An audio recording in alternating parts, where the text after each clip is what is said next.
You played against both Ronaldo and Messi. He was David Silva on steroids. Yaya made us win the league. I went on one leg and I'm like, I could hit the deck here. Do you think you could live like Ronaldo? Knowing that's the outcome. The best footballer I've ever played with. Not gonna lie, today's guest, I kind of think it would be a hella battle if I played against him. I'm kind of think like, would I have scored any goals? Maybe 2. Listen, all jokes aside, yeah, this individual is beast mode certified. Played almost 300 games in the Premier League against the likes of Luis Suarez, Fernando Torres, and the one I call the truth, Didier Drogba. Not only that, 26 caps for England. This individual here is a Premier League winner. Also in the Champions League, played against the likes of Robert Lewandowski and Lionel Messi. Y'all got to show a massive beast mode love to my guy, Mr. Joleon Lescott. All right, Yes, brother, sir. you like that? I like it, man. All right, you get me? Hey, come on. Hey. Appreciate it, man. Appreciate it. Word is on the street, you the king of hats. So you the king of hats, yeah. So it's only right that y'all do that. Listen. Oh, yeah, man. I'm going to give a beast mode out here hat. Oh, Because you the king of hats out here. appreciate that, There's brother. blessings on blessings. Yeah, rock it when man. you rock it. Yeah, when yeah. You smile because you beast mode certified. But all right, Yeah. cool. All right, listen. So let's go right back to the beginning. Like, tell me about like a young Lescott. You know, I knew I fell in love with football between 5 and 8. I fell in love with football. So what was a young Lescott like? Yeah, same. Like probably not that early. Probably fell in love with it. I'd probably be about 12. Okay. Because then I could play outfield. Like up until that point, I was the goalie. Oh, you was the goalie. Yeah, because Big Brother was outfield. Probably around 12, I was physically strong enough to play outfield with my brother's age group, who's like 4 years older and stuff like that. So then it was like, oh, I can compete, and without even knowing yet you can compete, you just playing, and I wasn't getting picked last, and you know, like you play for the school team, and then you play the year up needs, like if the 2-3 years up needed a player, I'd go and play for year 9 and 10 in year 7. You made your debut, or you was involved with Wolves at 17. Yeah. So I played my first pre-season friendly at, I think it was 16. We played Liverpool. It was mad. I was speaking to Mark Alone about it. We did a game towards the end of last season, and it was him, Emile Heskey, Robbie Fowler. Who else was in the team? Like Gary McAllister was in that team, but they were at Liverpool. You was at Wolves. Yeah, I was at Wolves, but it made me know, like, wow, like I didn't think I was good, but I knew they were unreal. If you know what I mean, it was so clean. So give me the insight, because you're 15, 16 now. Yeah, and Stevie G was on the bench for them. Lee Naylor had been in the 18s, England 18s, and we were sitting there, and he's pointed at this kid. He's gone, he's on William. I said, yeah. He said his name's Steven Gerrard, but no one had names on their back. No one had names on the back. It was just like squad numbers then. You know what I mean? So I think he was 28. I think it's the year he made his debut, but and he come on. It was like, oh, it's just this guy's kid, shaved head and that. But yeah, it was like I was playing against like Emile, and Michael Owen and that, and Robbie Fowler and all them guys. And as I said, that was obviously we're going ahead of what happens at school and stuff. But I kind of knew I was ahead of where I should be at 16, 17. Okay, so mentality-wise, so you're now playing around it. Just, did you realise the magnitude, or you're young and you're just playing? Yeah, because I don't think anyone knew then, because it wasn't glamorized the way it is now. So it wasn't talked up. No one was aware of me until you see me playing. Like there wasn't social media or any form of way of gassing a kid up. Like I'd been in a program, on a match day, you're in a program, up and coming, one to watch. But if you don't go to the game, you're not going to see. And any next week, it's only 1 week, 1 season. So obviously Wolves were aware, because I was doing day release back then, which I didn't know. Yeah. So my year 11, I didn't go to school on a Friday. I used to go and train with the youth team and then play with the youth team on a Saturday.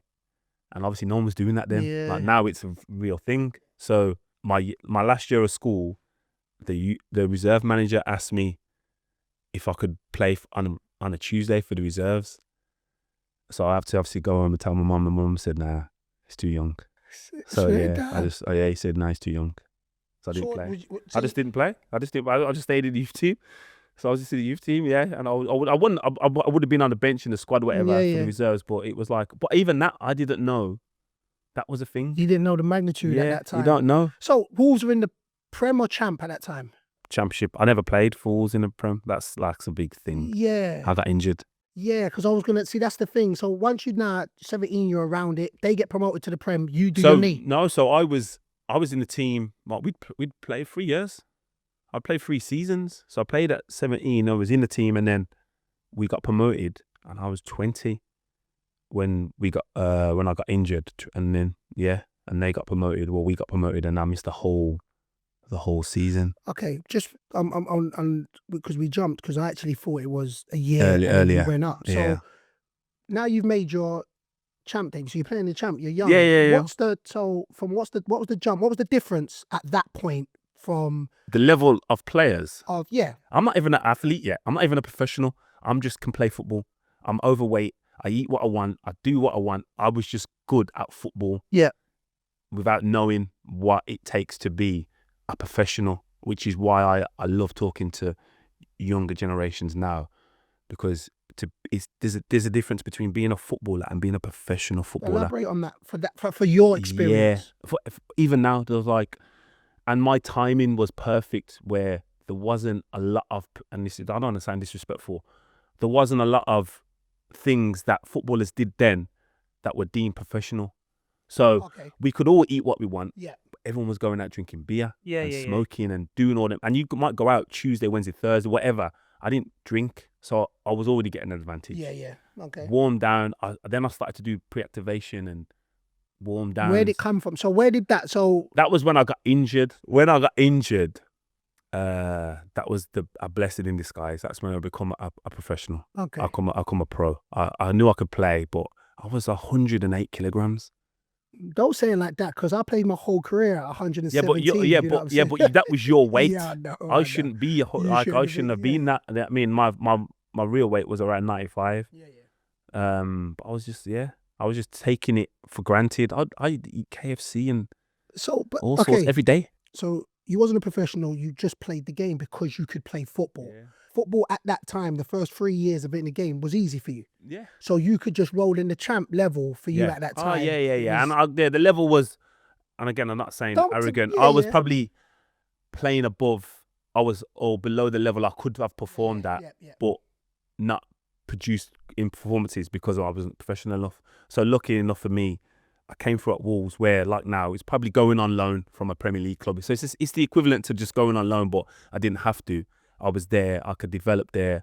I could whatever. And then, like I said, I realized, I was told how serious my injury was, but I still didn't think I just thought, wow, I'll just do what I'm told. Then the pain will go. There's no pain. I can do what I did before. Yeah. And literally, that's my mindset throughout. Just need to do there's no excuses, basically. Where did that mindset come? Because I know we're a product of environments and experiences. So as you've gone older, of course. So was you always a relaxed individual to be like, look, if I go through the process, I'm good. I'm like that now. Okay. I probably was like that before I was aware I was like that. Yeah. But definitely, there's a process. So if I'm told to do that, there's only going to be 2 outcomes. Yeah. It's either going to be yes or no. Okay. And if I do that, then it's that. And if I don't do it, then... And I was always like, well, if I'm doing something and it works, do it more or don't stop. If it's not working, do something else. There was not I didn't really complicate it in any way in terms of my thought process.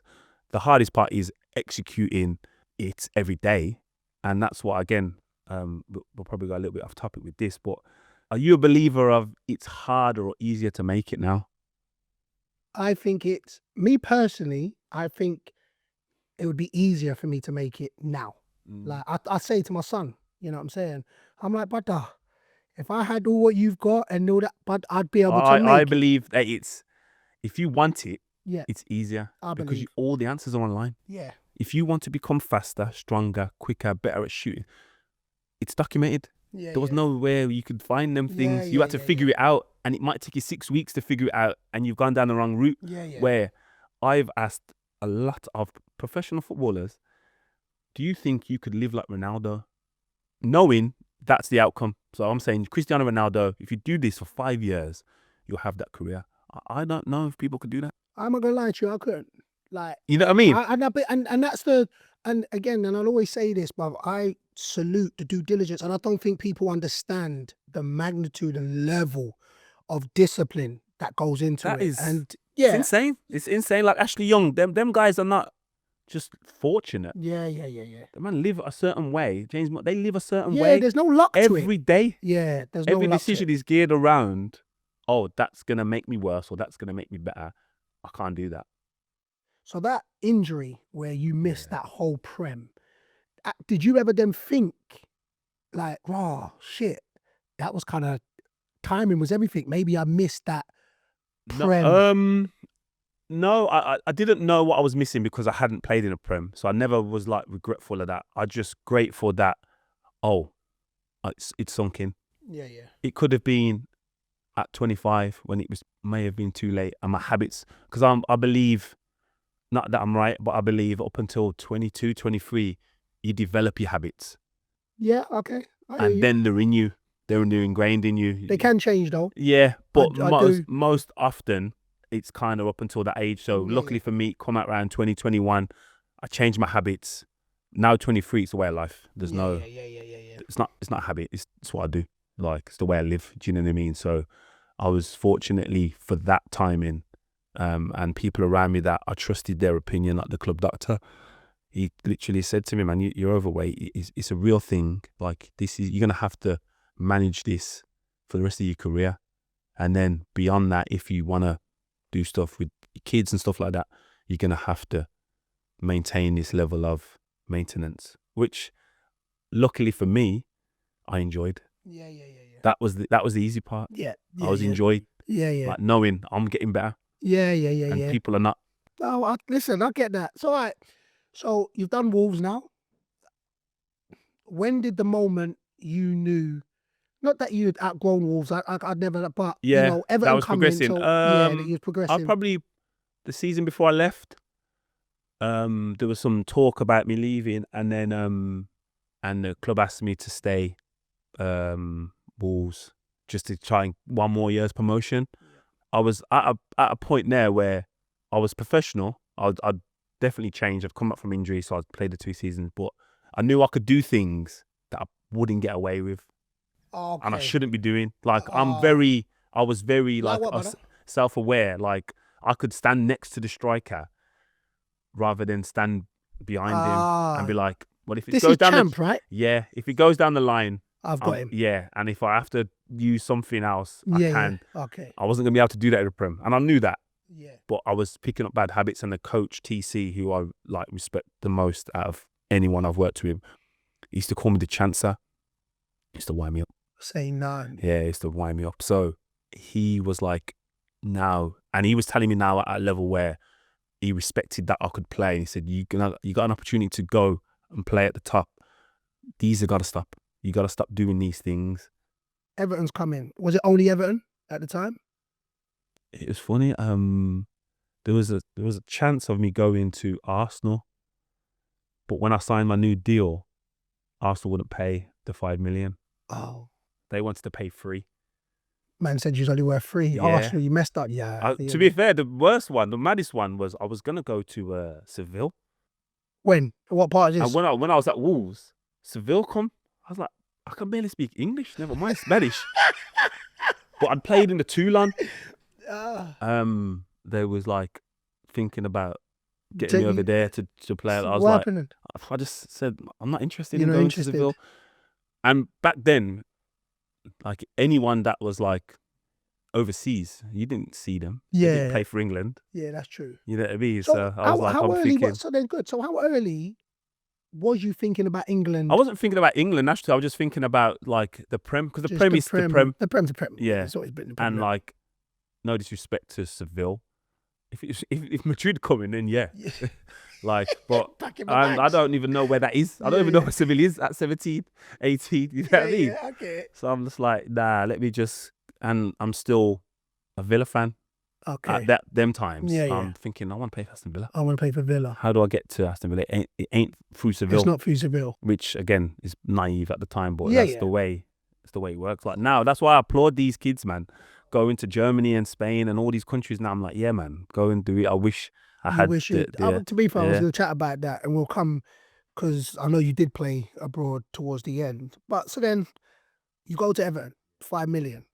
5 million. Yeah. Them brother. Now I know we're gonna go, but the first bit, 5 million, just talk me through that process. So talk me through, you're just like, boom, you're going Everton, they're gonna pay the 5 mil. That was a painful one, that, because I'd gone there. So now I'm still being questioned about my knee, my injury.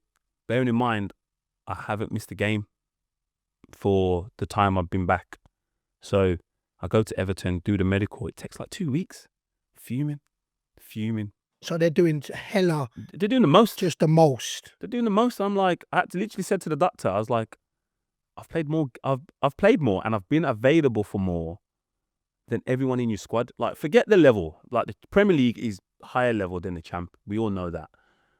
But the physical demands of playing 2-3 games a week is still hard to do. Yeah. And I was available for all the games in the Champ. So, and I'm coming to the Prem. The level's higher, but the demands is going to be less because it's less I'm going to games. play one game yeah. a week. So now you're going to take one game away from me. I could do that. I could be fit for that. I might not be able to play, but I could definitely be I fit. could do that, yeah. So that was like my point to the doctor, was like, treat that aspect of it. Don't treat what you think is going to... If you look in there, it's a mess. Yeah. I know it's a mess. You know it's a mess. Yeah. Treat how I kind of conduct myself and how I train and... Yeah. So going into the Everton, so what was the Everton squad when you rolled in there? So it was like, they were crossing over. So it was like Davy Weir, Alan Stubbs, Lee Carsley. Yeah. He was really good for me. We signed Andrew Johnson, AJ, same summer. So he was the big signing. He was the big signing. Yeah, he was the big signing. So I stuck it under the radar. Mikel Arteta. Oh, you was there with Arteta? Yeah, Mikel was there, yeah. One of your boys was there. Joseph Yobo. Oh, yeah, solid, strong. Yeah, bro. He's funny, mate. I was there. I'd been there for 2 weeks, yeah. Yeah. He asked me where I played. That was humbling. That was the first time I'd been humbled. Yeah. I was like, oh, I got to prove myself again. Do you know what I mean? Yeah, that was a real one, that. But he wasn't like, he was so calm. Yeah. I was like, yo, you really don't know. Oh, snap. Yeah. And I'm thinking, if he's in my team and don't know, no one's going to know. But Yeah. you know, these are like the little things which footballers know. Yeah. We know. Like if I went into a club and they said, "Hey, but where do you play?" Nah, bro. I'm not talking day one. I've been there. I've been training. And he asked me. I was like, yeah, man. I need to fix up, man. I need to do more. Yeah, it was day one. I expected day one. I didn't know where everyone played day one. But he didn't know where I played, bro, after like a week, 10 days. Oh, I was like, yeah, that is humbling. And I was allegedly coming to play alongside him. Oh, it's humbling. Yeah, it was humbling, man. It was humbling. Brother. Hey, Joe, say less, brother. All right, so let's touch on quickly. You said Arteta. So, you know, people talking about when you play with players and that, do you know that, boom, they're going to go on and did you know he was going to go be a manager? Nah, I knew like tactically and what he's doing. I'm not surprised with none of that. His knowledge of the game. And he went from like left wing to holding midfield for Everton, and it was seamless. Do you know what I mean? So I knew he knew how to play the game. Whether he can deliver the coaching aspect, I didn't know that because we never exposed to that. But yeah, I'm not surprised in terms of how he approaches the game and what he knows of it. You know, going into the changing room, personality wise, like, are you listen, I'll sit do my thing, or was you, I'm going in, don't matter who's there, but I'm hearing it, and very quietly confident in regards to how you are? Yeah, I'm quietly confident because my confidence comes from knowing I've done what I need to do. Right. Whether it's going to be good enough, I don't know. My confidence always came from, well, have you done what you should do? And if you have, then it's maxed out. Yeah. Like, so what will be will be. There's no more I can give. Okay. I can't be disappointed if if I'm not good enough, then you're not good enough. Yeah, But yeah. in terms of what I was gonna give was maximum, and I've done what I needed to do to be able to keep That's giving it. powerful. So, moving from Wolves to Everton, so you're 23. Yeah. So, the little things that I think outside people don't know. So, literally, the drive, the route, where you change, where you eat, what time you eat, where you park.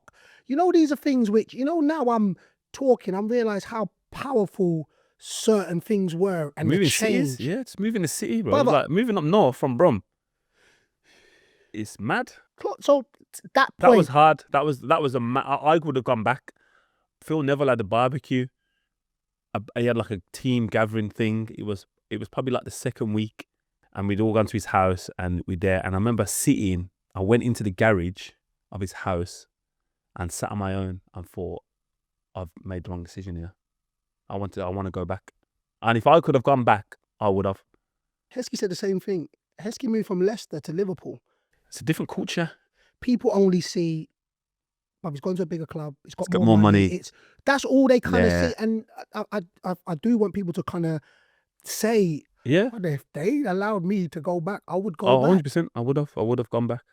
1000%. I would have. So at that point, who then was? I mean, you mentioned Carson. Who Yeah. was? Because you're 23 at this time. Yeah. So obviously my brother, and again, I don't want to sound like I didn't enjoy it. I enjoyed it a lot. Yeah. And that was my best performances were for Everton.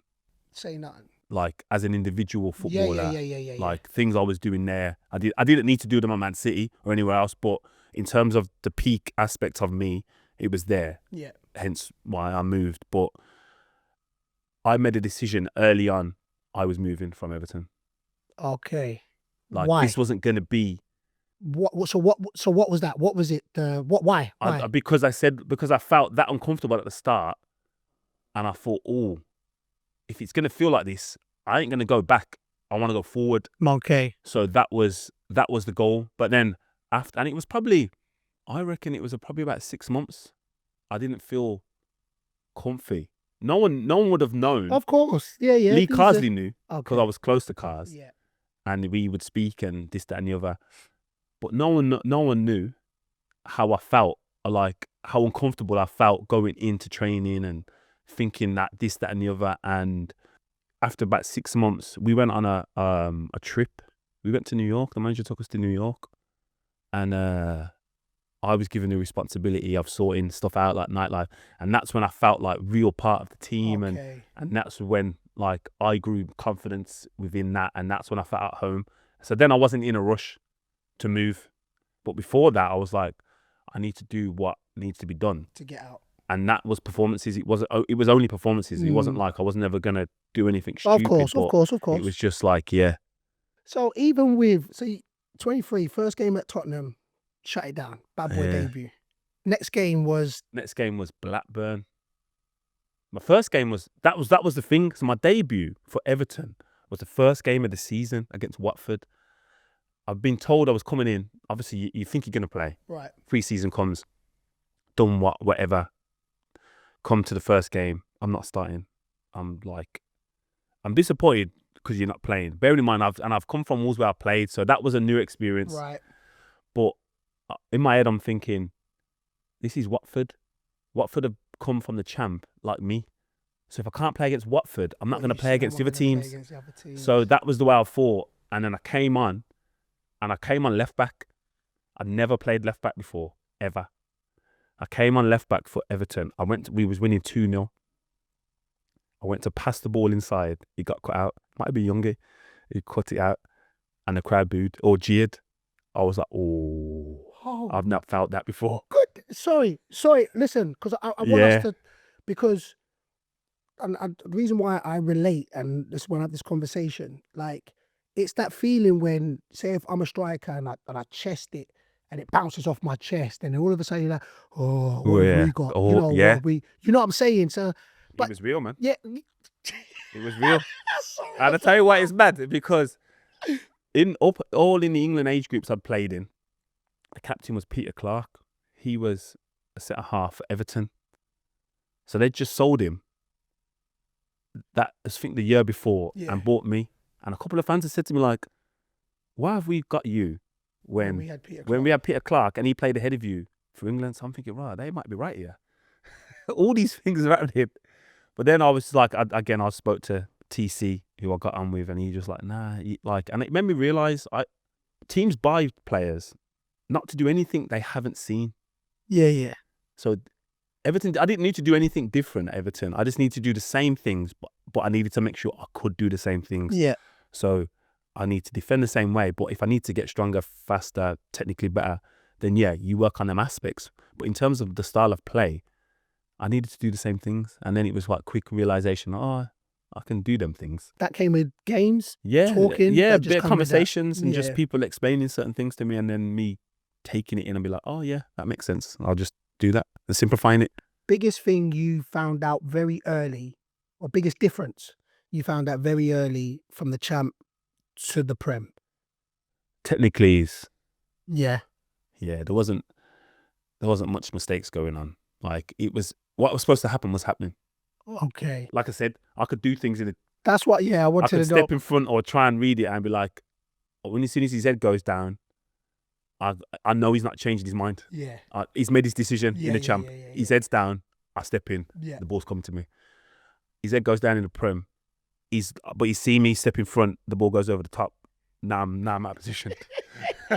So I was like, I need to make sure my timing's better with them things. So the technical aspects and the awareness without knowing, like playing it with and against players that don't talk but know, right, is different. Yeah. So like again, drop some names here, Mad. Oh, cool, because I was about to drop him in a minute. Yeah, David Silva and Sergio Aguero never spoke on the pitch, but knew exactly what was supposed to happen. And I was just like, it's so, when you get the ball here, this is what you're supposed to do. And when he gets the ball there and does that, you're supposed to make that run there. One of you is going to be wrong, or both of you is going to be right, and it's going to lead to a chance. And it was just that. It was just like, there's certain things you're supposed to do in certain areas. If you do them, that's the outcome. And that's what I was aware of in the Prem. Is like, they're doing that. So he's supposed to run there. You're supposed to run there. You're supposed to do that. That's that. So you said it took 6 months to kind of feel at home. At home. Did that allow you to kick on? Because first you won players player of the season and that. Yeah, so did that from then you was like, yeah, like I said, I'm at home, and like anyone in anything, you have confidence. You're going to perform better. Man. You feel fitter, stronger, faster. So it gone from me making my debut at left back thinking I can never do that again. Ever. I never want to do that again. Yeah. Fast forward now, I've played in all the games for Everton, played centre half. Fast forward, I feel part of the team. The manager comes to me. It might have been February, it might have been around that time, and was like, we've got no left backs, 2 of them are injured. Do you mind going there? Not a problem. Okay. Not a problem. I'm confident now. Yeah. I feel like I can play and this, that and the other. And then fast forward 6-7 months on from the end of that season to the beginning of it, I'm in the England squad as a left back.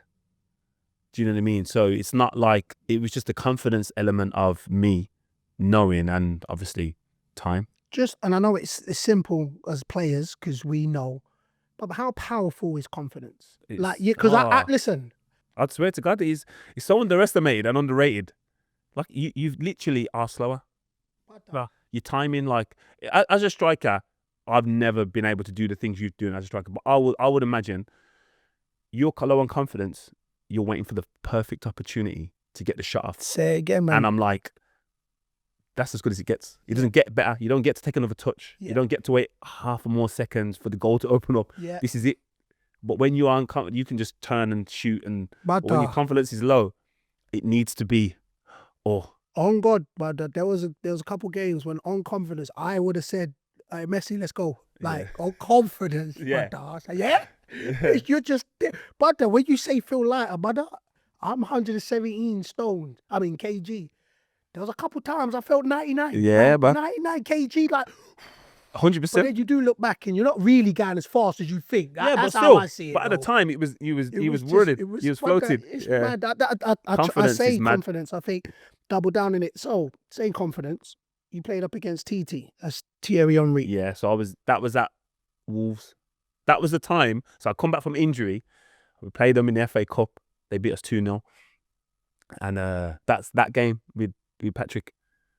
Oh, yeah. That's the FA Cup. To be fair, if you zoom in on that, Patrick's manhandling you. I just Yeah, want to put Patrick's that fair. in. Yeah, he can. Say that. That was That's prime good. time Patrick as well. That's prime See? time Patrick. That's not the That's one not that I got at prime, City. yeah. That's not the one I got at Man City. That's Paddy V, man. You know what I mean? So yeah, he was doing that to a lot of people. Real boss. Yeah, he was doing that to a lot of one. But boss. yeah, we played them and we lost 2-0. And that was when I realised, oh, I missed the Premier League. I missed the Premier League season. Okay. That was like, oh, Right. I feel I can do something. Okay. Not that I played exceptionally well. But yeah. I didn't look out of place. You didn't look out of place. And I was like, yeah, these are the best. Yeah. You know what I mean? So everyone ain't going to be Henry. So who give you this? So you got Henry. You play against Henry, Ronaldo. Lou Saha give me a full taste. Swear down. Yeah. But so let me just say this though, right? Because that's the truth. I say Drogba, Ronaldo, you know what I'm saying? TT. Was Saha because you was bad or what on that? Like, because you know there's a pacing where Yeah. So like Messi, when I say Ronaldo, you don't. They dictate. they're just on their own. Yeah, you they're don't. Different planet. Yeah, you're not involved. stratospheres, Yeah, we know. It's not even a thing. Where Lou Saha, so at Wolves, he was at Fulham, and we played them.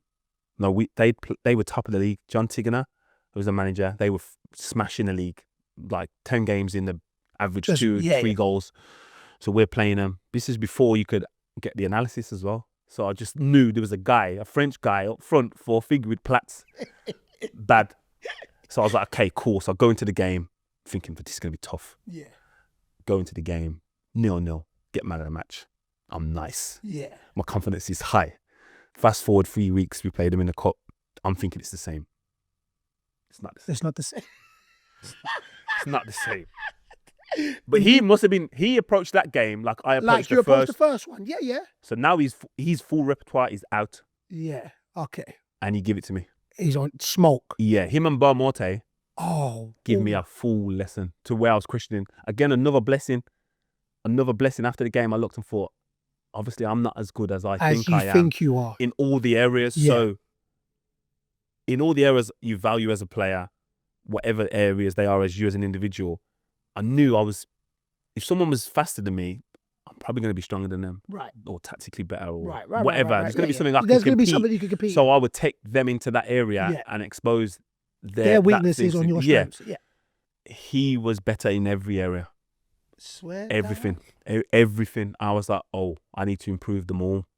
And luckily, that was before you getting torched. If that was now on social media, You're a meme for life. oh yeah, man. I can't recover, man. It was a lot. There was a lot going on. Saha. Yeah, Lou Saha, man. Goodness. And that was the only one I had no control. Like he was better than me. Like there's a lot of players were better than me I know I played what you against, mean. but I know he what you was mean. like, I'm really trying here. So okay, cool. So then, just for the older folks that when we name off them, but you played against like when you say you come against Drogba. Talk to me about for me. I love the that. truth. Yeah, I love You playing know what I'm against saying? Didier. What was, because to be fair, I see something that Jamie Carragher said about, you getting mad is a problem. Do you know what I'm saying? Yeah. Like, what was Drogba like? Drogba I loved it because he wanted to play the way I wanted to defend. Say nothing. So he wants to play yeah. against you. Not You any- know just- what I mean? Yeah, because yeah, he wants to play. Because I want to play, yeah, and you physically strong and you want to play to that strength. And I'm thinking, okay, I'm strong, so I want to play. I'll show you a video in a minute. I had to show my kids, they was like questioning me. But yeah, Didier was the strongest player when he needed to be, right, and the weakest when he didn't need to be. Right. So like I was saying this before, so like in areas of, if it was coming up to him and he was surrounded, he's making himself soft. You touch him, he's falling, and it's like you come to the edge of the box and there's a chance. It's Iron Man. It's Iron Man. Yeah. He's just like, oh, it's on. Wouldn't that frustrate the hell out of you, though? Yeah, it does, but that's what you have to. I That's the know, temperament I side of the know, I game that know. you have to balance out and understand. Okay, now I have to time things better, make sure I'm aware of them things, and just learn different aspects of the game, and learn what he wants to do and doesn't want to do, whether it's Didier, whether it's anyone else. Yeah. Just try and get the better out of him for that. So, you're Everton, so you're doing your thing at Everton. You know what I'm saying? But back in your mind, you was like, this ain't gonna be the place I'm gonna jam. Do you know what I'm saying? City come calling. So, but we knew it was 5 million. Like for now, we talking 22 mil. Something like that, yeah. Say that, something like that. It's just that's some change. You know what I'm saying? So, how did that come about? And was it just City? Yeah, it was just City at that time. They were kicking on, like obviously in recruiting and stuff, and there was an opportunity to go there. And like I said, I was just aware that the time frame of what I wanted to achieve and what they was looking to achieve was perfect. Like, yeah, they hadn't finished above Everton the 3 years I'd been there. But they were signing Tevez, Adebayo, Kolo Toure, JT was close to going there. Like, they were signing players that you compete with them players. Right. And Everton, we were hoping to compete. Do you know what I mean? So, like, we just had a good season. And literally, for 2/3 of the season, is Fellaini and Tim Cahill up front. We had no one because Jack got injured. We'd sold AJ. Do you know what I mean? So, I was like, wow, these men are signing Carlos Tevez from Man United. Right. And Adebayo and Dzeko's and you know what I mean? So I was like, well, that's a real opportunity to go and play the Champions League. And winning the Prem wasn't an ambition. That wasn't my ambition up until a year after I'd been at City, because now it's like, oh, we've got to win the league. We're going to win that environment, stuff. Yeah. Definitely think I'm going to win stuff at City and I've got more chance of doing that. But the Champions League was like, that's the reason for you. That was the like, bit like... Even that, like, people make decisions now and I'm going to go to this club because you're going to play in the Champions League. I spoke to people in England and they all said, when you hear that music, it's going to feel different. I was like, yeah. And then I heard the music, man. Say nothing. So, because I was going to come to that, but talk to me about the Champions League, just the energy. That, obviously talk to me. I believe it's the highest level of football. The biggest honour is to play for your country. Right. But the quality, that's the highest. So, because I debate this, right? So, if you could only win one, Champions League or the Prem, what's harder to win? Ooh, it's harder. I mean, I haven't done it. I want to say Champions League because I haven't won that. You know what I mean? But in regards, I don't know. Twice, I don't know. Like, just for that aspect, but I would go off 95% of Champions League players are internationals. Okay. The 95% of the Premier League players aren't. 95% of internationals don't play in the Champions League. Like, not every international player plays in the Champions League, but every Champions League player tends to play for their national team. Okay. Do you know what I mean? No, I know. So that would be the level. I get the breakdown. The level of that. No, I get the breakdown. But again, it's been glamorized different now. That wasn't associated with the Ballon d'Or when we got in there. Now it kind of is, isn't it? It is. You have to win the Champions League to win the Ballon d'Or. To be in the conversation. Sorry. Where that wasn't the case before. It was European Cup, massive, but the Premier League, I wouldn't swap it. No chance. You wouldn't swap the Champions League for the Premier League? I wouldn't swap my Premier League medal now. But you've won two of them now. You wouldn't swap one of them? The second one. If you give me that new one, that shiny one over there, yeah. But in terms of like, if you give me 2 Champions Leagues or 2 Premier Leagues, I'm keeping my Prems. Yeah. To be fair, look, again, I just think harder still is to win the Premier League. That's just my take. I think that's constant. It's that I always think it is because there's more games. There's more games, and then also I do. Tell me if I'm wrong, but you can't not get up for that music. But it's sometimes hard to get up for whoever you're going to play away. That's just, and all jokes on the side. So you mean the motivation? But again, the motivation in regards to that. Do you get what I'm saying? Yeah, but when you're challenging for that, it's not hard. Right? Like, like when your goal is to win that Premier League. Yeah. There's no. That's what it is. Cool. So, first difference you notice from Everton to Man City. I think I've been there 2 days and then we playing. I didn't even know I was going to be in the squad. I might have been a day before we played Crystal Palace and travelled down with the team. I was going to travel anyway, just try and be around it. Yeah. They know where I play, by the way. There's no surprises in this dressing room. Yeah, I mean, they're aware that I've played in the Prem and all that stuff. No Joseph Yobo moments.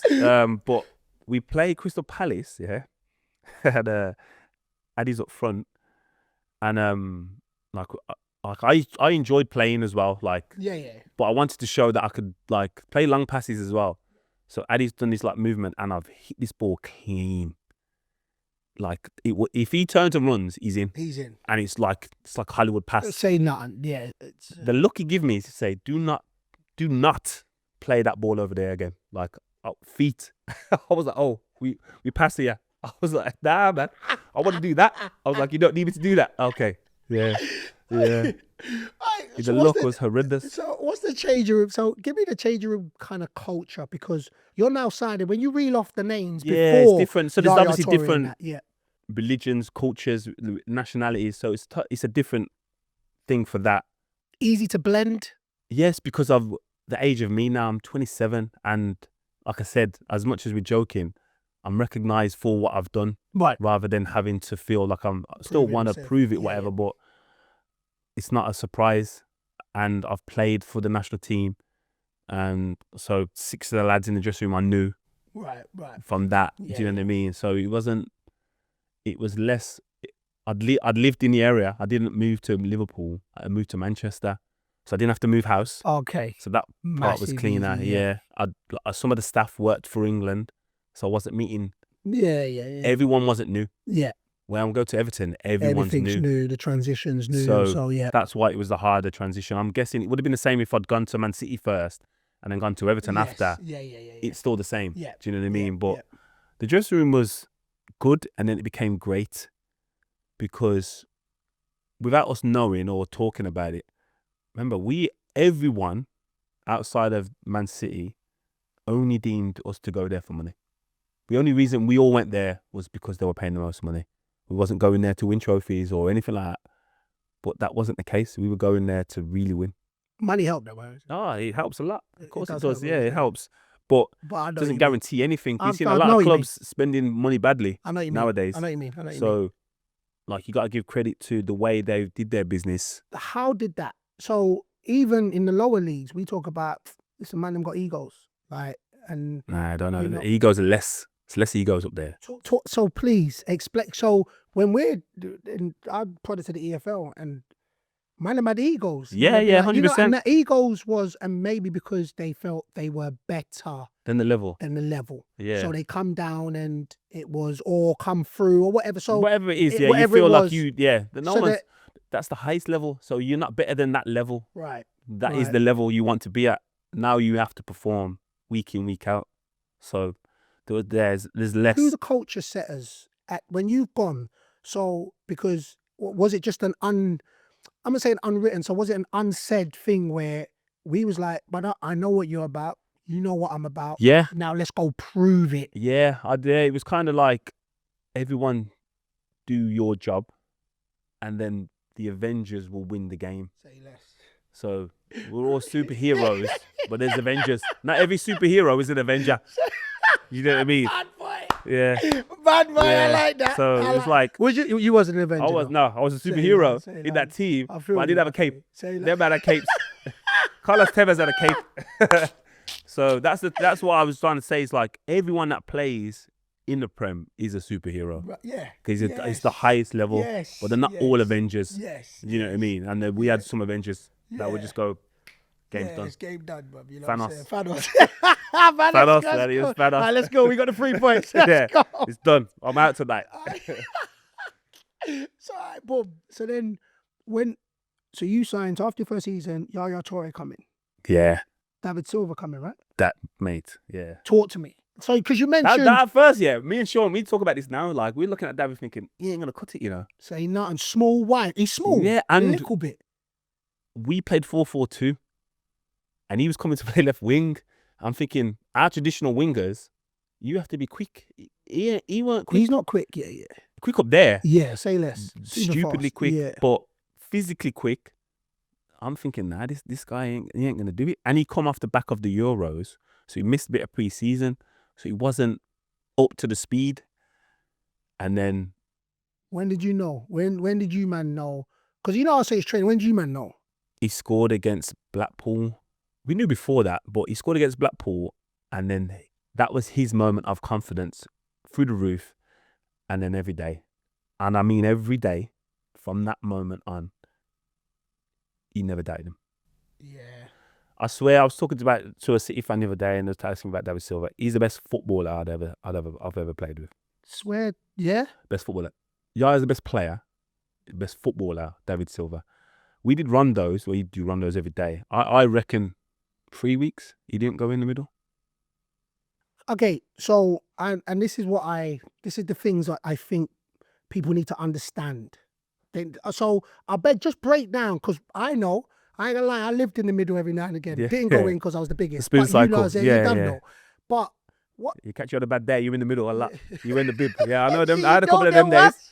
I had a couple of them. Nah, you So- never had them days, man. But so that and again, whatever, to not go in, to not give the ball away For a good 3 weeks. for a good. 3 weeks, bro. Joe Cole was the first person I'd seen that. We'd been away with England, and for 3 days, he didn't go in the middle.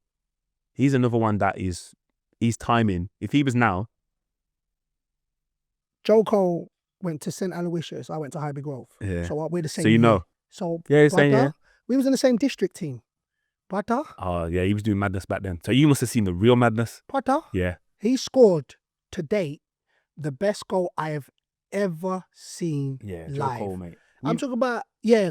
I knew about Joe Cole before, just knew there was a kid at West Ham. At West Ham, called that was a Joe joke. Cole. Yeah, Didn't know what he looked like. yeah, Didn't know nothing. Just there was a Yeah. kid. And then you see him. yeah. Like, oh, that's the kid. Do you know, and I will literally go out and say, you know, when people talk about generational talent, Oh, if it was yeah. now, 100%. they'll be chatting about him like Lamine Yamal now. Like, 100%. he's that. But yeah, He was like a David Silva where he's not a winger, yeah. and tens weren't around. At them times, yeah. He all was forfeited. strikers. Yeah, He was strikers, and he wasn't going to play centre mid. But if he was playing off the striker, yeah, yeah. childish. So, all right. So getting back but to back to David. yeah, Yeah, so Joe was the first person I'd seen do that, and David was like about 3 weeks. So say you're doing a rondo every other day. Yeah, he just never went in. he just never. He just went in. never went in, and it wasn't like So what was it? His footballing IQ? What was his it just about touch, him? everything. Just- His footballing IQ, everything. He was elite. He was stupid. So you played up against Tevez, Balotelli, Aguero. In training? In Yeah. training. This is your Edin Dzeko. Edin Dzeko, Um, Aguero, Balotelli, and Tevez, right? No? Yeah. yeah. So that's daily. That's daily. Yeah. So how did that make you as a player? Because I always say you know players when you train with them daily. Oh yeah. So they didn't train exactly how they played. Yeah. Far from it. Tevez couldn't have done that every day because he was like maxed out. He was, yeah. Maxed out like in the games. But his ability to read the game and the pass that you're gonna make, they're the bits I took away from like comparing against Tevez in training. Like, it's got to be safe. Do you know? And this is what happens with players now. It's more so wingers. They get bored of doing the thing that's working. That's working. So now they want to try something else, but that's working. Yeah. You don't need to do anything else. Yeah. That was what Carlos made you honest. Don't get bored of passing Don't to get the bored of fullback. pass it. Yeah. Don't feel you need to pass to the midfielder Yeah. because I'm going to read it. Yeah. So I'll give you that. If you try that, I'm taking it and it's a goal. So he kept me honest. Carlos used to keep me honest a lot. That's fine. Yeah. How good was Aguero? You know, they always debate this. They always debate. He's up there, man. Yeah. Yeah. There's Henry. There's Rooney. There's obviously Stewart. Andy Cole. Do you know? I don't I think see he this. gets, Nah, he doesn't. he doesn't get enough respect, Andy Cole. He doesn't get enough There's respect. nowhere near. Yeah. There's a stat I seen that I nearly pulled over my car and was like, this can't be real. He played 314 games or something, 514 games, whatever. He was offside 24 times. That's a lie. He was offside 24 times in his Premier League career. That can't be. He lived on the shoulder. I was like, nah. 24 offsides in all them games. But I did that in one game and I'm not even running Yeah. behind. I'm offside. I'm a fullback. I shouldn't even be up there. Yeah, bro. That was like mad. So, yeah, them kind of players. Sergio is in there, man. No one can ever doubt that. And obviously the likes of Erling now. But in regards to Sergio, brother, so I said I was doing my research and I was like, but you was at City for 5 years. Yeah. You won 2 Premier Leagues, an FA Cup, A League Cup. a League Cup. Mm. Yeah, do you sometimes just sit back and be like, yeah, man. Like that. So the reason why I say that, because City weren't doing that. Yeah, no. You know what I'm saying? Yeah. So they wasn't. So to be part There's only of United doing that, really. There's only United Liverpool, doing that. They weren't doing that then. Don't matter, man. Liverpool, man. I was just talk about that. You get me? You just to disrespect Liverpool. They weren't doing that then. No, but yeah, I know. But you know what I mean? There's only one team, Arsenal. We just stopped Chelsea. Would like, do you know what I mean? But yeah, do I sit back and? But I mean, even if you don't, I'm telling you, I'm saying to you, brother, like that was the start of this dynasty that City is. And when you look back at anything, legacies, when you look back at, I remember we had a discussion about Ronaldo going to Saudi, and now when they play in the Club World Cup, they're like the standard, and he will be forever part of that because that's the same. When I look and be like, brother, he was there 5 years, 2 Premier Leagues, an FA Cup. That's just like winning something every year, more or less. Yeah. We was there. And then we lost an FA Cup final as well. That was the Wigan one. But yeah, like I don't take it for granted, and I really appreciate the time and the things that I've won. I was lucky enough to achieve more than I set out to achieve. So, man, I'm gonna have to ask though, because I just mentioned Ronaldo. You played against both Ronaldo and Messi. Who better? From you seeing. I got winger Ronaldo, so he was closer to Messi for that because he's dribbling and stuff. But Messi, yeah, I'm gonna say Messi. The game was bigger because I played against Ronaldo just in Premier League games. Not just in Premier League. I know, but come on, guys. We had like Champions League knockout stages against Messi. He was David Silva on steroids. Say less. Like, say more. He must see the game. Do you know just something that you do, whatever it is? Wait. That you know that he's just like, it just seems so simple. So yeah. He must see the game so slow and so clear that it's like, because there's times when you say your confidence is high. There's times when my confidence is high and I'm defending 1v1. I just know. Yeah. He must see the game like that. He must see the whole, every picture of everyone. It just must be that. It just must be so clear. Is there like a glow when he's on the pitch? Like, I always think like he's like an anime character where it's like it's a glow. It's not that. So that was the second leg. So the first leg of that game, I've come on. So I've got the picture. I'm thinking, he's better than me at everything. He's not stronger than me. Cool, of course. I'm hitting him. He's going to hold something. He's going to have to hold something. And no. I hit him. I'm on his back. He went, boof. I'm like, oh, you're strong. Oh, just literally dethroned me from the thing I thought I had over him more. Your default settings. I've got the picture of me. He's literally holding me on his back. And he's got the ball there. I'm thinking, Jesus, you're strong as well. You've got all this stuff. So there's an Avengers and then there's Messi. Yeah, there's like, he's Thanos. He's literally Thanos. I'm like, nah, man. Give me a chance out here. Is there anybody that you've come up against when, not you young, like, and you may have not, but where you was just like, but I'm just in awe. Before you play? Nah, not awe. Never that. Nah, you've never been in awe? I would have if I played against R9. Oh. He's my goat. Yeah. He's my goat. So yeah, I was in awe of him after, but not at the time we were playing. Not at the time he was playing. No, I didn't. Not against R9. I've never played against him. Yeah. Him. Talking about Messi. Thuram. I got his shirt. Lilian Thuram. We played France. And I was desperate to get his shirt. So like after, like I was in awe of him after, but not when we're playing. Not when you play. Nah. Never really, because I'd seen it as I'd done something enough to get here. Right. So I wasn't lucky. I didn't win no competition. Yeah. I'd done my thing. We're at here. Now we're competing. So that was the way I thought about it then. But the R9 one would have been. It would have been. Yeah, he was like. Yeah.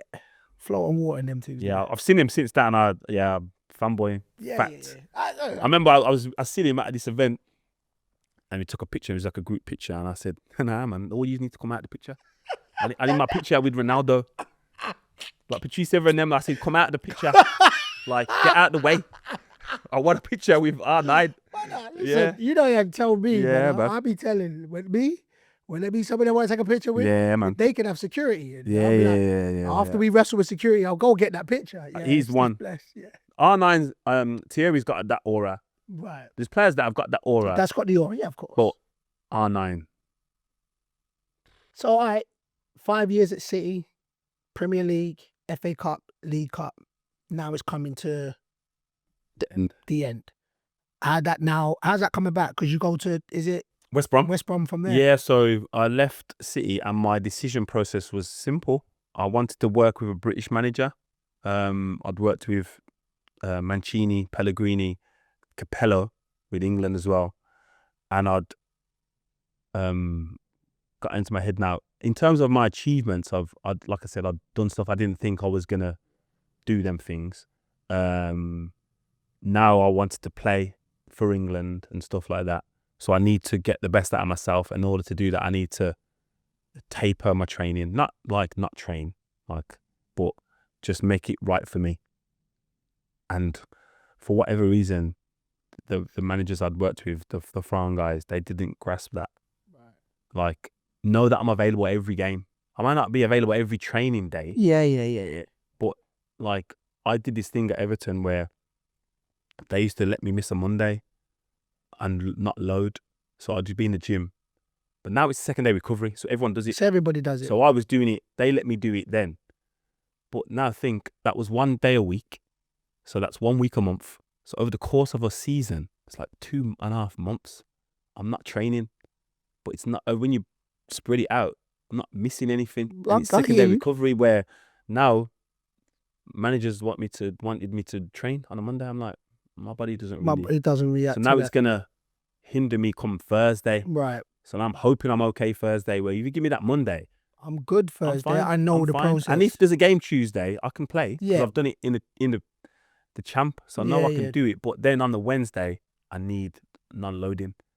They wasn't on that. They wasn't grasping. So I knew a British manager was going to grab that. So the clubs I was going to go to were Hull, Steve Bruce, Mark Hughes, who signed me at City, but he was at Stoke. I wanted to go to Villa. Paul Lambert, desperate to go to Villa. I was Villa fan, wanted to go there. Spoke to Shay Given, so I was desperate to go there. And then I spoke to Alan Irving at West Brom. He called me, and I went there because he was the coach at Everton, assistant coach there, and helped me a lot when I was playing left back, would take me and do extra bits and stuff like that. The assistant was Keith Downing, who was my youth team manager, and one of the coaches was the player development officer when I was at Wolves. So I knew them. They knew me. They knew, yeah. And I was like, that's what I need. Yeah. So regardless of what happens on off the pitch, I know I'm going to be able to perform and give myself the best chance of performing. But in terms of that season, like the objective was, now the league's divided. It's like you're either winning or you're losing. Like you're trying to avoid relegation. Every other team, if you're not trying to get in the Champions League. Yeah. So I knew that was the objective, and we did that. And so after a year, there Villa comes. Yeah, which is strange because I wanted to go to Villa. So with Villa, I was leaving City. I'd agreed with Hull, I'd agreed with Stoke, and I'd agreed with West Brom. I wanted to go to Villa. Right. I told them I want to come here, so I'll take less than what I've agreed to come. Yeah. So they was like, well, we want to offer you this. We can sign Senderos for this. I'm like, I'll come for less, like than what I've got elsewhere. They were like, nah. I was like, I ain't coming for that. You ain't coming for that. Like that's now you're taking a mick. Yeah. And I'm in the greatest respect. I said, sign Senderos, 100% quality. I think he was at Fulham at the time. They just got relegated. I said, we just won the league. You know, I mean, I just won the Prem, and now you're saying that this is it. So I went to West Brom, stayed there for a year, and then ended up getting. And then I could have gone Villa on a free for less money. Year later, they pay 2 million and give me more. But see, this is what I'm saying, man. But this football, is stupid. It's just this. Sometimes it's it's mad. So yeah. then, like, cool. So then that season, you're We got got relegated. relegated. Yeah, but that was hurtful, man. So, yeah, because that's your team. Yeah, man. That was so- hard. That was like, and it got personal. Like I was deemed like it was my fault. Okay. And I was like, it's not my fault. I'm part of the reason, 100%. It's not my fault. Why? What? So talk to It was me just about part of the personal. Just reason. like the fans No, was no. like, I will. Of course, I know why they make it personal. But yeah, why would you say you was part of the reason? Performances. because why yeah, would you- performance is okay. everything. Like All right. we're players, you 100%. Yeah. You're I part say, of the reason why you go down, 100%. And I could have left. I could have left in end of the January window. I could have gone to LA Galaxy. Yeah, but I would have had to like kick up a fuss, and I was like, I ain't doing that. You're not built up. Yeah, so I was just like, nah, I was just trying, and then they were like, it has to happen now because that's their pre-season. So like, well, we're gonna sign someone. If you don't come, it was a left-sided centre half, so they just signed Ash Cole, signed Nigel De Jong, Stevie's out there. I'm thinking, Oh, this is good. oh mate, LA. I would have been out there. This would have been the Skype thing. Ooh. This would have been online. This would have been online right now. Brad. Oh yeah. With a daiquiri in hand. Oh, mate. Yeah, so that didn't happen. That's like a thing. At the end of it, when we get relegated and it ends the way it ends, I'm thinking I should have just went. Yeah. But at the time, I'm like, nah, wasn't ready to do that. All right, cool. Because talk to me. At that point, was that the, I would say, darkest moment? Yeah, it was. Because, Yeah, it so was. that was your dark. So how do you deal with? That was the only time where my family stopped coming to games. Yeah, that was the hardest part. Like, family, everyone just come to games, and now I'm playing for the team I support. That you support. And it's like, nah, it's uncomfortable, and they're getting abuse. I'm like, nah, that's not okay. That's not okay, man. I don't think people Yeah. clock that. Don't clock the level of isolation, the level of you going to do your job. And Yeah. nobody, in my opinion, nobody ever wants to flip and play crap. No one's trying And to. then, Yeah, no one's trying to play You know bad. what I'm saying? And then, Just said it was just a combination of a lot of things that the club weren't ready to. The thought there was more advanced than what they were. Like Benteke was there and Fabian Delph. Delphi was like unreal. Obviously, he played a year season before. Benteke, he was like 50% of the goals he'd contributed to. Yeah. And he'd sell him. And then That's what he went to Liverpool. Went to Liverpool. Delph goes City. Yeah. And like the players, then we signed 7 players that hadn't played in the Premier League. Right. So it's like, it's going to be difficult. And then going back to my time at Everton, when I'm moving, I'm thinking it's difficult. These lads are coming from, don't even speak the language. Don't speak the language. Sivanada. Let me ask you a question. So, as you grew and as you changed different clubs and, of course, different cultures, different changing rooms, how did you then maneuver as a player in regards to changing rooms? So, you touched on 6 months it took, then was given the responsibility, you gelled it, and we know when you have good nights, it's memories. Oh, yeah. Like, it's just, I'll always say Christmas Dues, dues yeah, would man. either make you kick on or you had such a good time, you just Yeah, flipping. But it always, that bond, and sometimes outside looking in, fans don't realise that, just literally because you're together every day and then come out of the environment of the changing room and then still make memories. And I touch on, so how did you grow in changing rooms? You know what I'm saying? My reputation of being a professional, I think, helped. Like, regardless of how I performed, no one ever questioned me for that aspect of it. That was conscious? No, I wasn't conscious, but cause I just was doing it because it was the right thing. It was Like, the right thing. the right thing to do is always the right thing to do. You know what I mean? So, whether we won or like lost, drew, whatever the result, there was things I needed to do to make sure I was available for the next game. Whether I'm going to get picked or not doesn't matter. So, like I said, that was my reputation within the game, was he's a professional. He does the right things majority of the time.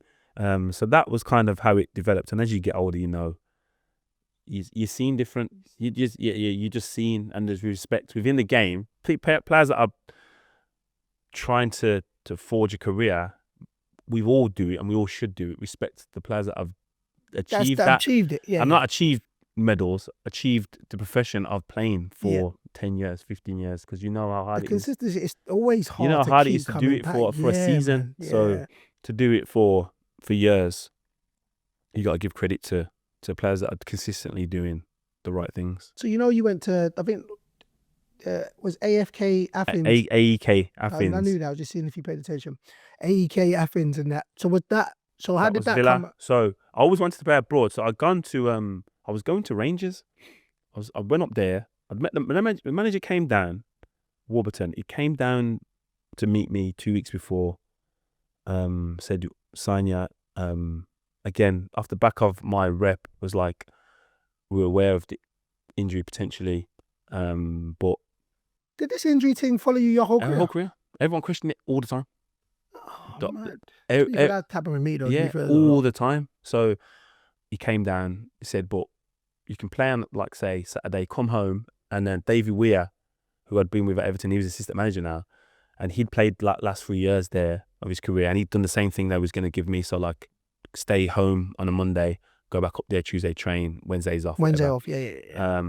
But they knew I wasn't going to just be at home on a Monday. I was going to do what I needed to do in order to train. So it was fine. So I was like, yeah, I made the decision. Bearing in mind now, this is the first time I'm having to leave the family where they are and Travel move away.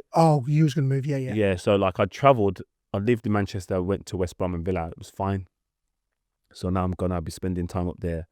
So I get up there, I'm supposed to meet the manager and the chief exec for dinner. So I get there with my agent. The chief exec says can't make it. They're signing a player. Someone's flying in. Like, cool. Chief exec and I'm going there to sign, by the way. I'm not going there to talk. I'm signing. So cool. Don't see him. It's fine. Don't need a scan because they know my history, my reputation, my games availability is my medical. Right, yeah. How old are you at this time? I'm 32. I say that, yeah, cool. So wake up in the morning of the signing. Oh, they want to do a scan for the insurance. Said, yeah, no problem. Thinking this ain't right. Saying ain't right. Said no, that Go one. and do a scan. Sorry. Go back to the training ground. Get into reception with my agent. I'm going to sign in order to train. So I'll go and put my kit on. So now I'm in the gym getting ready for training. I ain't signed yet. What's going on? Yeah. Why not? Bearing in mind, the manager has not come downstairs. What? So now I know. So it ain't right. So my agent's in the doctor's room. He calls me in. He sits down. He didn't say that he's fuming. So the doctor said, we found something on the scan. I said, what? Found something that you didn't know? I was like, well, it just looks like. I said, it's fine. Yeah. I didn't even let him finish. I said to my agent, come on, we're going. Oh, yeah? Yeah. I knew. They were trying to, and it's because they had Senderos again for less money. Senderos, but we trying to do to my mention, cuz Philly, he's a cool brother. He's a cool brother. Flake, But yeah, Flake. so they signed Senderos instead. Again. But I was just like, I didn't even give them chance to. Yeah, man. But which I know happens, by the way. The worst part was the manager. Right. I'm like, come downstairs, man. And talk to me, yeah, man. I'm gonna grow. Be a man. It's not even like be you're a man. pup. You're yeah, grown. Man. Be a man and come downstairs and say, I'm going down a different route. And it's, so moving like some coward. So just because I ain't gonna lie, that kind of happened to me. And I remember chatting to my agent, like the deal just fell through. Manager said I didn't know him. I didn't even get to that point, but I'd said my goodbyes. I was in my picked kit, up bro. That's the worst. I was in my But kit. man was I done pre-activation. Man was doing stretch. Yeah. You know about stretching? I was like, in the gym doing pre-activation, people bro. going out to train, they'd be like, yeah, I'll see you in a bit, man. Yeah, let's I'll try come it. out, yeah. And then manager say, hey, come in. You're like, buddy, yeah. It's mad. So you're driving. So that was the last, like, literally, that's the 30th of August. The window closes tomorrow. I can't go back to Villa because we'd already agreed to leave. Yeah. And the reason I wanted to leave Villa now is because, again, hindsight, I should have stayed because they changed the manager. But they're putting me with the reserves. I'm thinking, I love what I do too much to train with no outcome. Okay. Granted, you might not pick me, but I can't train with the reserves. So, look, and this has been a topic of discussion in regards to that. See, I've never got told to train with the reserves. Like, I've just never. And again, I haven't been at the levels where I haven't. And maybe the managers were scared of me. I'm just fine. So, who was the manager at Villa at that time? Di Matteo. just tell me the mind frame of that. So when a Oh, man it's says, look, you're not going to horrendous. be part in the It's squad, horrendous. I'll train with the reserves. You're like, wait, what? Yeah, I'm thinking, I'm not going to disrupt your sessions Right. because I'm not training for you. Yeah. I'm training for me. I'm playing for me. So me going to reserves, I've seen players do that because you're disruptive. So then I half understand it. Don't agree with it, but I understand. Yeah, because they're tossing off training. So you're like, I was never going to do that. And mad thing was, so he did that, Di Matteo. I played in a charity game, the Ukraine game, and he was there. And he came over and apologized for doing it. Yeah. Yeah. And he said, I need to apologize to you and I want to apologize to Micah. So can you pass it on, please? Because I never should have done that to you. But I was like, it's too late now. Say nothing. It's too Was late. it you and Micah did that at the same time? No, Michael wasn't there. I was about to say, because I would have been, I know the reason Big why Meeks. I sent both of you together. Yeah, Big Meeks. You two are bare Oh, trouble. no, me and Meeks was there at Villa together. But he tried to like ostracize Meeks as well. But Meeks had 4 years left. Yeah, so he wasn't going anywhere. I was like 12 months. So, and I'm 32, 33. Why do you think, so why do you think, because he was told to do that. So this is what I'm saying, because you'll hear always players, he's gone AWOL, but they'd always taught that. So on the players, when it happens, on the flip side, like I said, it's never happened. I don't know how I would have reacted. I would have been like, brother, I'm training at this time, and then I'm going, I don't know how I would have reacted, and that's on God. Do you know what I'm saying? So but that's the thing. So I didn't want to, because that would have been me not enjoying it. Like, I wasn't willing to risk that. I'll just go and find another solution. Right. And if it was Rangers, great. It would end up to be AEK Athens. Again, How was that then? Mad. Oh yeah. Mad. So, That's when I started to go, the PFA and the FA, they're not as bad as we think. You should get paid on time. Now, to be fair, I did get paid on time because I was scared of that. So I made sure I did my contracts. You pay me when you say you're going to pay me. But what I didn't know was, in Greece, especially because of the recession before, you can't take the money out of the country. So when you get paid, it was just in Greece. My money was just in Greece. So I'm trying to send up stuff home to pay bills. And it's like, you can't. So where's the money just sit? It just sits there. So you need like the government approval because of basically what happened with the recession, which is a mad thing that we're going to talk about on the pod. It was like people were moving the money, so it disrupted the whole economy. So now they was only allowed to spend at the time like €1,500 a month, and it had to be spent in Greece. Money made in Greece had to be spent in Greece to build their economy. I'm trying to send it home to pay my school fees. Is there bare money in the bank account? It's come back. So when it come to the end, they was like, literally that I don't. This is not like wordplay. Literally said, we know where you live. We'll make it very uncomfortable for you to stay. I said, I will go. Because I was like, they were saying they wanted me out, yeah. And I was like, nah, I'm fine. I've got another year. I'm happy. I'm thinking, cool, man. They were like, nah, you got to go. I was like, nah, I'm fine. They literally said, but we know where you live. It will be very uncomfortable for you. I said, I'll go tomorrow. Oh, swear. I said, just send my money. I'll go tomorrow. My money was there before me. Before you. And I'm thinking, you've been holding this all this time. You could have done that. You could have just said that and I would have bounced. And it would have been nice. But yeah, man. I didn't want to play with them. Oh, jeez. Yeah. So all right. So at this time, so then you go back to Sunderland. So is that So Sunderland? I came back, yeah, and then I was at Sunderland with David Moyes. So did you know when you went to Sunderland at the end of that season you was going to retire? No, I wanted to carry on. I wanted to carry on playing for one more year, just to kind of get things in place, Give see yourself what a I wanted buffer. to do. Yeah. And I came to the end of that season, and I'm feeling good now, to be fair, because I'd had an op, so my knee, I had it cleaned out, so I was feeling really good.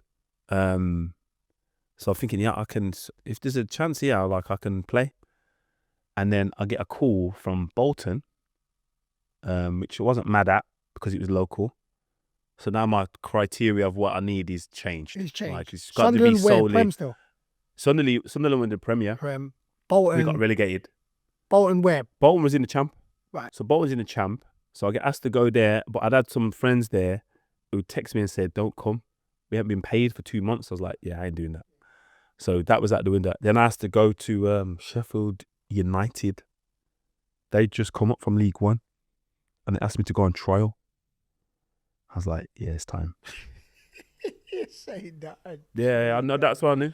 I say if I'm going on trial, it's time. Because a lot of the players at the time hadn't played in the championship. In the championship, yeah. I'm like, that's it. And then there's like things you can do off the field, like, and when you're playing, you only can play. There's no time to do podcasts and extra stuff. And then there's opportunity to do the punditry. So he was like, boom. Yeah, I could just do that. But it sounds seamless. There's a period when I really knew how people fall into depression. When you finish, go on. I didn't know how heavily reliant I was on the routine. Okay. I knew I loved it. I didn't know that was what my thing was. Right. Like, we go to school at 5. You're told what to do. You get a uniform, so you're told what to wear. I finish school. I go to play football. I'm given a kit, told what to do, told what time to be there. Now I'm 35. I can do what I want. I'm like, oh, I don't know. I can't pick clothes for every day. I can't go to the gym in the morning. And it's like, I need more to it. I need someone to fill the 4 or 5 hours that school and football had done. I needed that. And I had nothing. I was like, oh my God. That was low. That was hard, man. That was a real thing. The reason why I say, of course, I've retired and I've gone through that process, and I do try and explain to people how institutionalized football is. It just is. We're told where to go, what to do, where to eat. But it's a real bubble. You get 4 weeks at the end of a season to do your own thing, which is enough. And then most players are itching to go back. 100, not me though, but I'm saying, but I didn't make it to that level. But it's that literally, we are such creatures of habit that take the bubble away. You would then think, I can actually do anything, which then becomes scary because there's no direction. But you can't do anything anyway because your kids are still going to school. Like, you can't. You can do what. Like, people think, I want to retire. I want to go and play golf. I'm going to go on holiday all the time. You're not. Like, you're not going to do that because everyone else's life hasn't changed. It's only yours that's gonna, and it's the gap. It's the gap. Like, even when, say, you played and you had stuff going on in your life, football was your release. You go there and you're not thinking about anything else. It's just that. Like, the 90 minutes, I don't care who they are. When you're playing a game, that is the only thing you can think about. No one's skilled enough to think about family issues. Multiple stuff at the time. And play.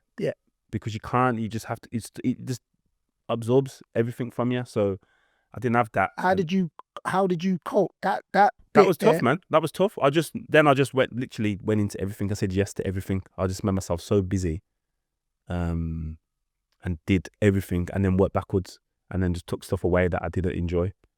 So, like, I got an opportunity to work with the loans players at City. Oh, I loved it. Oh, if I could have, I didn't even know it was a job at the time. But if I could have picked a role, that was what I would have picked, and then stopped that and went, because of COVID really changed the way they were doing it. COVID meant they had to change, so it wasn't the same. And then I got asked to be to do a similar role for England 21s with cars, and then same, loved it, did that for 2 years and achieved what we achieved there, and then got asked to do the seniors. Like, lucky enough, I've not had to interview for the roles, and I think it goes off the reputation, because like I say, we know in football, it's not what you know, it's who you know, innit? 100%. I and didn't that's know in that life, many people. to be fair, that's life. But I think my reputation as a professional, I think, has allowed me to have a pathway after. So, to be fair, you touched on England there, and I was going to touch on it in regards to, 2007, you got called up into the England fold.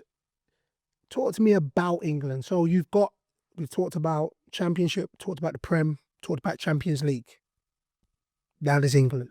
That was like I said, I'm going there, and it's like it's the Avengers, in it. You know what I mean? Like, they're there, and I knew a couple of them just from playing frequently, and then you just say hello, and said, as your reputation builds, they're quite open to giving you credit. And then I went there. I lived near Rio at the time, so I'd seen him about. Wayne was an Everton fan, or obviously he's an Everton fan. So he was like, we talk about like his family coming to the games, and we talk about certain things about Everton related. So that was a kind of easy transition. I knew a lot of the lads from club, Bainesy and that.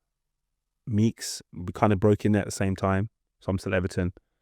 So we became friends there, me, him and Youngie. And then the only one, like, the one that when I seen him, I was like, oh, Stevie G. Yeah? Yeah, so I remember he come into the canteen where we sit. I remember actually saying to him, like, well, not saying to him, I just whispered it. Steve Gerrard. Swear down. I remember saying Well, that. how like, big you are, you're saying that, yeah, and cuz. he's Man, like, you're his big. wife saying, Steve Gerrard. I was thinking, wow, that's Steve Gerrard. Like, because you know Stevie, yeah, he's got a different walk. But He carries himself with a different aura, don't he, He's Stevie? aura. Even now when I see him, like, yeah, man. yeah, man. Like, I got a lot of time for Stevie, man. Look, I'm a Liverpool fan. Yeah, so yeah, yeah. I've openly, I ain't a Liverpool fan. Yeah, Far no, from it's it. cool though. Oh yeah, sister, it's cool. It's cool, man. It's cool. I got a lot of time I for Stevie. openly Yeah. be saying I played against him. For me, that is pinnacle for me, innit? So, brother, we conversating. Sometimes I just be like, I send him a text, just say, "What, big man?" Oh, man, he responded back, cuz. Yeah. Nah, So his Stevie. aura Yeah, is. Stevie's got an aura, man. Yeah. There's a few of them, man, that have got that, like Patrick and TT and Stevie and that. that just got that. they just got that. He's come in the room. If you don't even know football, you know he's someone. Yeah, no, I get it. Like, so for me, you say Avengers, I always look like, because anime is my thing, innit? Yeah. So them man have just got that anime glow that you Yeah. like, oh, yeah. Yeah. Them man don't have to say that. We know. Yeah. Yeah. So your France Euros. I like that wasn't like the first games, obviously. No, it wasn't your first game, but I'll you go to parted the Euros. So that was the year we won the league, and I wasn't going to start. It was going to be Gary Cahill and JT, and obviously they're playing well together at Chelsea, and we played Belgium at home, last friendly before the Euros. tournament. Yeah. And I don't know who it was, but it was one of their forwards pushed Gary Cahill into our goalie. It might have been Joe. It must have been Joe. And he smashed his teeth in. So we couldn't, that was him, done. He couldn't go. So then I was, like, I think I was going anyway. Yeah. So now I'm starting. Yeah. So, like, obviously then we play France first game and score. And that's a moment that I now look back at and go, oh, that was pretty cool. Because as a kid, you think you're going to do that. Like, Right. Yeah. as a fan, like, I never thought as a kid, I'm never going to win the Prem. Oh, I'll play for England. You think that. You dream that. Yeah, you dream that. It. You want to achieve that, and you want to score. Even as a defender, like, scoring for England is something that and then it wasn't until, like, I retired and the Euros, remember the home Euros during COVID when we got it because of COVID, and everyone's watching, and I was thinking, wow, like, I've had a moment where the whole nation is watching. Yeah. There's not many times you kind of get that in your life where everyone is watching you or the team that you're playing and wants you to win, because the Chelsea fans, the Liverpool fans, Yeah. we're all England fans. So then realizing that you score and then knowing, wow. So in the Euros, you played against Balotelli. Yeah, Benzema, Big Ben. Benzema, Shevchenko, and Zlatan. Oh, Zlatan. Who give you the hardest? Toughest? Benzema, because their team was strong. So the whole package of that, I'm a massive fan of Benzema as well. But Benzema was the toughest game, like, package physically. Zlatan, that picture. Yeah, I gonna like, but I put it out to the look. So right then, it looked like you was gonna go roly poly. Nah, there's footage of me not going roly poly. I said it looked like you was about. I'll give you the lowdown on that, because, like yourself, there's Nader Manua, I would argue, is probably the strongest footballer I've come across. Oh, but the way you started. Yeah. I was thinking. Yeah, but I haven't played, but the strongest. Yeah. He phoned me after that game and said, he done you that. I said, bro. Because what happened was the ball's going out for a corner. So he's favourite to get there, but he's letting it go out because it's a corner. Because it's a corner, yeah. So again, I'm trying one of my Jedi mind tricks. As he's not looking, I'm jogging, he's jogging. Say we're doing 60, 70%. He's not looking because he's thinking I'm shielding the ball. I run up and I hit him. Like, not illegally, obviously. Just hit him and he moves and he's... Bro, he hasn't touched that ball for about 20 metres. Yeah. He then takes a step and thinks, nah. But the one thing you can see the step there. I'm on one leg. That's the only time in my career I went on one leg. And I'm like, I could hit the deck here. I could hit the deck. That's the only time I was like, and then Nathan phones me and said, bro, I said, I was close, man. I was close to hitting the deck. He's strong. Nah, that's yeah, that is. That's caution. And he's massive though. Yeah, but that's... Have you seen him? Yeah, I've seen him, but I stand next to him, but I knew he's tall from afar. Yeah, I mean, he's like 6'7". Yeah. And he's flexible and he's a full 100. Yeah. Cool brother though. Yeah. Cool brother. But yeah, it was the only time when he sized me up. I'll show you the I had to see that. Nah, was he the strongest that you would say you've come across against? So all the strikers, yeah, when would you say it's Zlatan, yeah? Zlatan, yeah, Zlatan. Zlatan was the strongest, man. I got to rephrase how I looked at it because I said Drogba was the truth and that, but there was a season where you outscored man like Cesc. This was Everton. You scored like 10 goals. Like, was you? Because I mean, I guess you started. Was you? Bro, not really a bags man though, but you. Nah, I could bag goals, man. No, I'm just on sense. I was a finisher. It's mad, yeah. So this is why, like, I give a lot of credit to Glenn Hoddle. It's like Wolves. He used to have me doing finishing sessions on my own. Yeah. I was like, what's going on here? Yeah, I'd have thought exactly the same thing. Yeah, but he not said, true, I'm just defender. Yeah. But he said, like, you get in so many positions and you don't finish. So we used to do set plays, and he would like create the set play, so I would be the one getting the finish. I'd be like, rah, okay. So like we used to do some session. I'm thinking, like, why do I need this? And then fast forward 12 months, 18 months, I go to Everton and I score 10 in a season. Yeah, but you be out at some proper strikers there.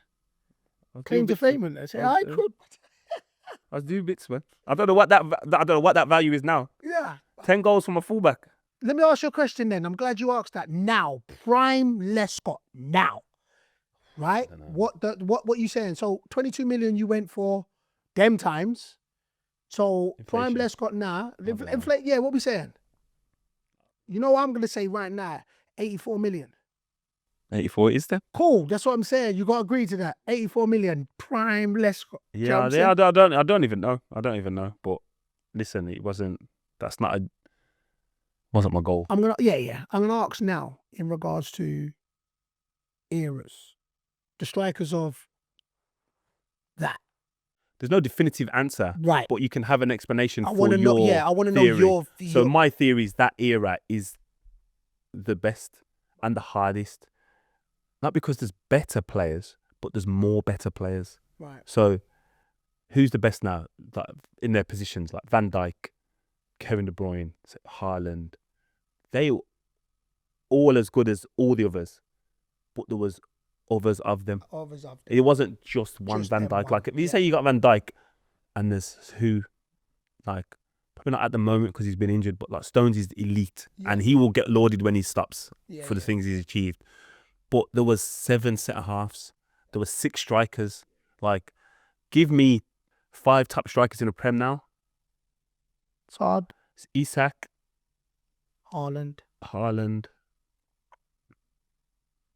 You know what I mean? So, like, before there was like... Yeah, there was... there was loads, man. So, I'm not saying... Football's changed in regards to...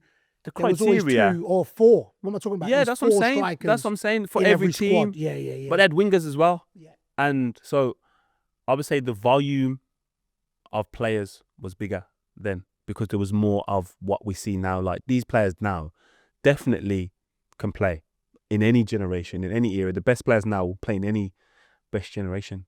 That's why they're the best. But, like, I find it hard to say anyone is the best now because they're not doing it against the best. Okay. So, say... I gotta use him because he's Liverpool, but like Van Dijk, yeah, he's he's arguably the best. Yeah, but I wouldn't say he's the best because he's not doing it against the best. Like if he was doing what he was doing now against Drogba, I'm not saying he couldn't have done that. I know the argument. But that was my point. Is when we look at the JTs and the Rios and all them guys, they were doing it against the best. So if we're doing the same things, but I'm doing it against a tougher version of an opponent, you can't be better than me. I know. So I know what you're saying there. And that's not a Van Dijk thing. That's an everyone thing now. I flipped the argument as in just on the outside looking in now, and I say, and I agree that I do. I think there was more. So there's 4 strikers to every top team, whereas now you're now dealing with different. Yeah, it's different. Different stuff now. So I'd say Van Dijk will now deal with not only just one, now the winger and the 10.